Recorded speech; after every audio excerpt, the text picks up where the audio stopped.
বাহ, তোমাকে দেখতে তো খুব সুন্দর লাগছে। গাল দুটো যেন একদম কমলা লেবু। কি বলিস তোরা? আমার কিন্তু এটাকে ভীষণ পছন্দ।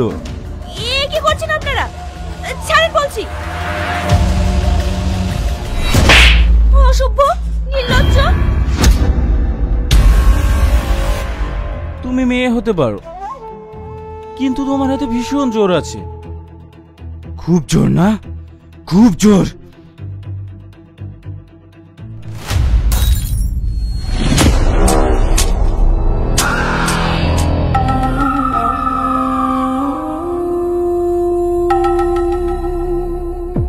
তোর এত বড় সাহস!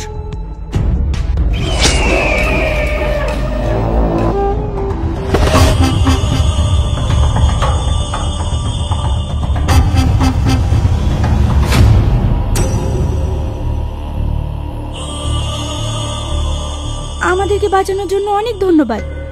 ওরা ভীষণ খারাপ লোক। আমি জানি। আপনাকে তো এর আগে কখনো দেখিনি। কোথায় থাকেন আপনি? আমার কোনো ঠিকানা নেই। আপনার হাতটা তো কেটে গেছে। কাটুক, এতে কোনো সমস্যা নেই। সমস্যা নেই বললেই হবে? আপনার হাতটা ব্যান্ডেজ করতে হবে। আমি একজন ডক্টর, পাশেই আমার বাড়ি।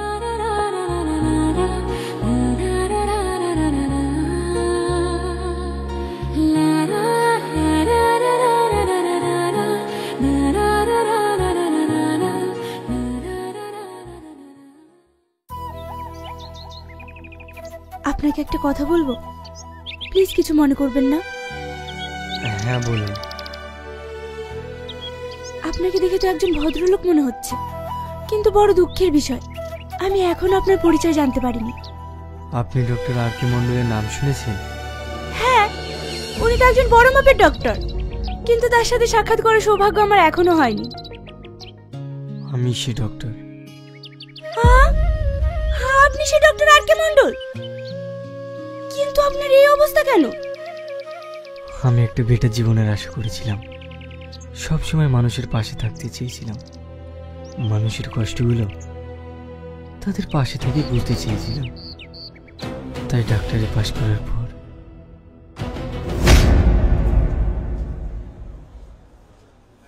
এখন কেমন আছেন? এখন একটু ভালো আছে। এই ওষুধগুলো চলুক, আশা করি কমে যাবে।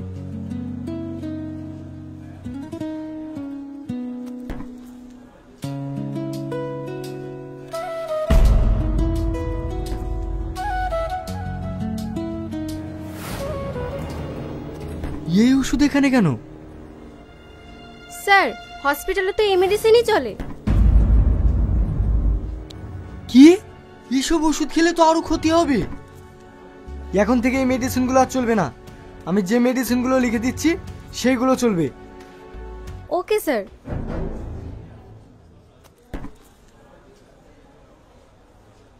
এসব কি চলছে?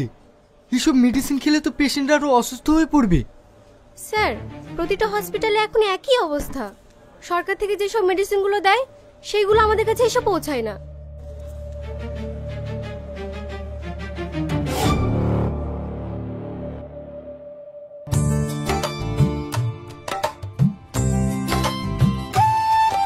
এই নাও। তোমাকে আমায় নিয়ে টেনশন করতে হবে না। তুমি সাবধানে থেকো আর আমার সোনার খেয়াল রেখো। তোমার তো বলেই ছুটি। ও কথাটা দুষ্টু জানো, ঠিক তোমার মতোই হয়েছে। আমার সন্তান তো আমার দিকে যাবে। হ্যাঁ গো, আমিও চাই আমাদের বেবি যেন ঠিক তোমার মতোই হয়। পাগলি কোথাকার।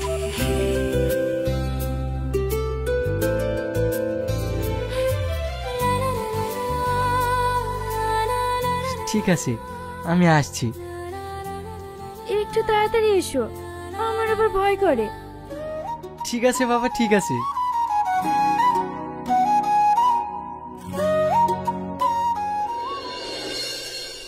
কি প্রবলেম হচ্ছে চাচা? 6 মাস ধরে বুকে ভীষণ ব্যথা। এত ডাক্তার দেখাচ্ছি, কিছুতেই ভালো হচ্ছে না। ধূমপান করেন? চাচা, ধূমপান করা যাবে না, এগুলো স্বাস্থ্যের পক্ষে ক্ষতিকারক। এগুলো কেন খান?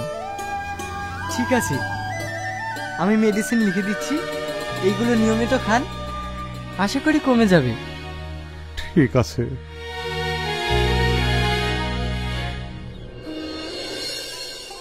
কি খবর মা, এখন কেমন আছেন? আগের থেকে অনেক ভালো আছি। তোমার কাছকার ওষুধ খাওয়ার পর এখন অনেকটা সুস্থ আছি। আচ্ছা ঠিক আছে।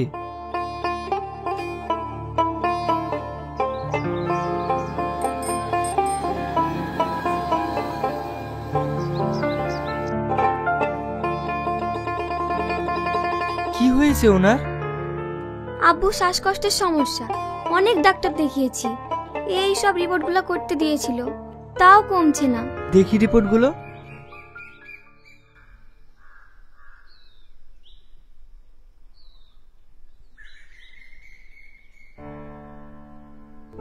দেখেছো কি অবস্থা? এসব রিপোর্টের পিছনে খরচ করবে না ওষুধ কিনবে? দিন দিন আমরা ডাক্তাররা যে কতটা নিচে নামছি সেটা এদের দেখলেই বোঝা যায়। আমরা এদের বাঁচানোর দায়িত্ব নিয়ে এদের তিলে তিলে শেষ করে দিচ্ছি।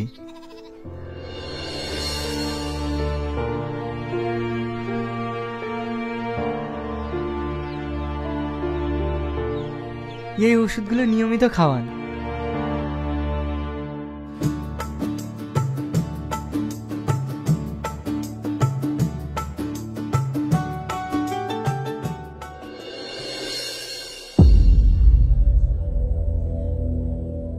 এই যে আমাদের গরিবের দেবতা। কি বলছেন এসব? কি বলছি? আপনি কি চাইছেন সেটা বলুন। আমাদেরকে কি একটু সুস্থভাবে বাঁচতে দেবেন না? আমি আবার কি করলাম? কি করলেন? আপনি হসপিটাল ছেড়ে, নার্সিংহোম ছেড়ে রাস্তাঘাটে ফ্রিতে চিকিৎসা করে বেড়াচ্ছেন। এতে আমাদের রেপুটেশনটা কোথায় যাচ্ছে ভেবে দেখেছেন? আপনি চেম্বারে বসে 500 টাকার জায়গায় 600 টাকা ভিজিট নেন, তাতে আমাদের কোনো আপত্তি নেই, কিন্তু আপনি ফ্রিতে কেন চিকিৎসা করবেন? দেখুন, আমার কোনো টাকার লোভ নেই, আমি এভাবেই ঠিক আছি। ডাক্তারদেরকে মানুষ তাদের মনে ভগবানের পরের স্থান দিয়েছে, তাই আমরা যদি তাদেরকে বাঁচানোর দায়িত্ব নিয়ে তিলে তিলে মেরে ফেলি সেটা ডাক্তারদের মানায় না। বেশি জ্ঞান দিয়েন না। হাজার হাজার নার্সিংহোম, হাজার হাজার ডায়াগনস্টিক সেন্টার খুলে বসে আছি, ব্যবসাটাকে ডকা তুলতে চান? এই সাধারণ মানুষের জীবন নিয়ে খেলা করাটা কি আপনারা ব্যবসা বলছেন? যে পেশেন্টের 200 টাকার মেডিসিনে সুস্থ হয়ে যায় তাকে আপনার রিপোর্ট হাবি জাবি করাতে লাখ লাখ টাকা খরচ করাচ্ছেন। কিন্তু একটা কথা ভেবে দেখেছেন, যাদেরকে আমরা লাখ লাখ টাকা খরচ করাচ্ছি তারা হয়তো ঘটে বেটে বিক্রি করে চিকিৎসাটা করাচ্ছে, কিন্তু তাদের দৈনন্দিন জীবনে বেঁচে থাকার কতটা কষ্ট সেটা তাদের মৃত্যু থেকেও বেশি ভয়ানক। তাদের কি হলো না হলো সেটা আপনাকে দেখতে বলেনি। তারা যত অসুস্থ হবে তত আমাদের ব্যবসা চলবে, আর এর জন্য লাখ লাখ টাকা খরচ করে পড়াশোনা করে এসেছি। তা আমাকে কি বলতে চাইছেন? আপনার দিনের পর দিন ফ্রিতে চিকিৎসা করা চলবে না, আপনার জন্য আমরা পার্টি ধরতে পারবো না। দেখুন, আমি সাধারণ মানুষের চিকিৎসা করার জন্য ডাক্তার হয়েছি, আমি তাদের মেরে ফেলতে পারবো না। কাজটা কিন্তু আপনি ঠিক করছেন না, এর ফল কিন্তু ভীষণ খারাপ হবে। দেখুন, ওর সাথে থেকে থেকে আমি যেটা দেখেছি, ও মানুষের চোখে ভগবান সেজে গিয়েছে। তাই ওকে আটকাতে হলে এভাবে না, অন্য কৌশলে আটকাতে হবে। হ্যাঁ, তুমি ঠিকই বলেছ। ওর আমি এমন অবস্থা করব সারা জীবনেও ভুলতে পারবে না। এখন কেমন আছেন? এখন একটু কম আছে, আগে তো উঠতেই পারছিলাম না।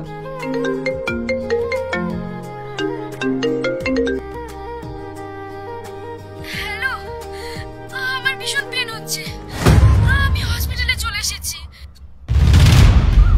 তুমি এমার্জেন্সি রুমে যাও, আমি এক্ষুনি আসছি।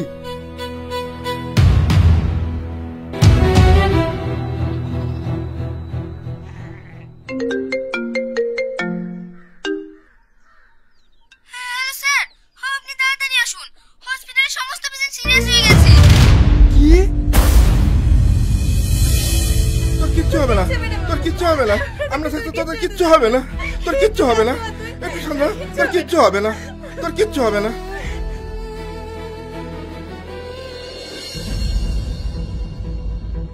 এই ডাক্তার, আমার ছেলে যদি কিছু হয় তোদের কাউকে ছাড়বো না, হসপিটালে আগুন ধরিয়ে দেবো বলে দিলাম। দেখুন, আপনি একটু শান্ত হন। আরে আরে কি করছেন দাদা? আপনি শান্ত হন, আমি বুঝতে পারছি আপনার ব্যাপারটা। আরে ছাড়ুন ছাড়ুন দাদা, শান্ত হন একটু। আপনি একটু শান্ত হওয়ার চেষ্টা করুন, আমরা আপনার অবস্থাটা বুঝতে পারছি।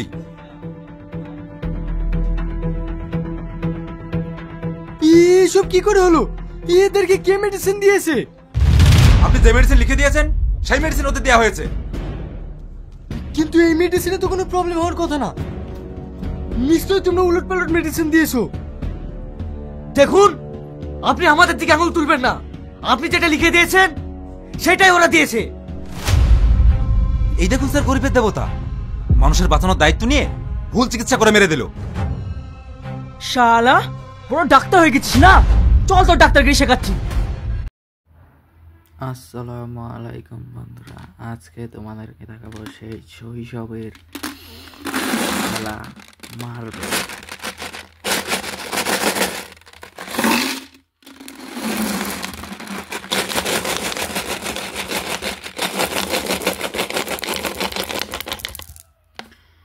দেখো আমার কাছে কত মার্বেল আছে।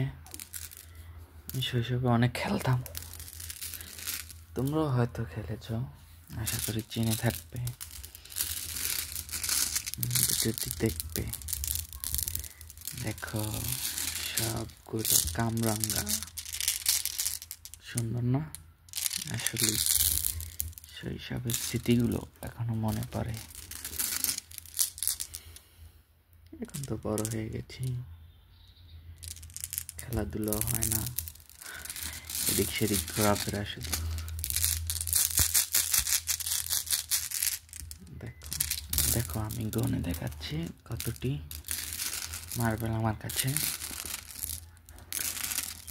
যে 1 2 3 4 5 6 7 9 10 11 12 13 14 15 16 17 18 19 20 21 22 23 24 25 26 27 28 29 30 31 32 33 34 35 36 37 38 39 40 41 42 43 44 45 46 47 48 49 50 51 52 53 54 55 56 57 58 59 60 61। আরও মার্বেল আছে ঘরে, অনেক জায়গায় পড়ে আছে অনেক। আমার মোট 500 মার্বেল ছিল, বিক্রি করে দিয়েছি। এখন শুধু এই কটাই ছিল, কিছুদিন আগে খেলেছিলাম। এখন আবার নতুন করে বের করে তোমাদেরকে দেখালাম। দেখো কি সুন্দর। তোমরা কে কে খেলেছো সেটা কমেন্টে জানিয়ে দিও।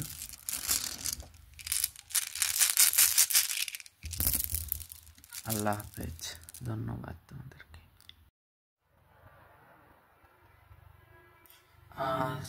আসসালামু আলাইকুম বন্ধুরা, আজকে তোমাদেরকে দেখাবো সেই শৈশবের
স্মৃতিগুলো এখনো মনে পড়ে।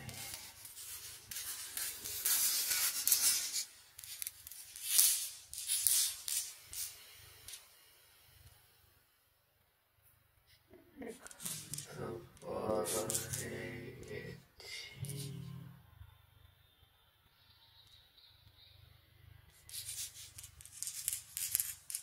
খেলাধুলো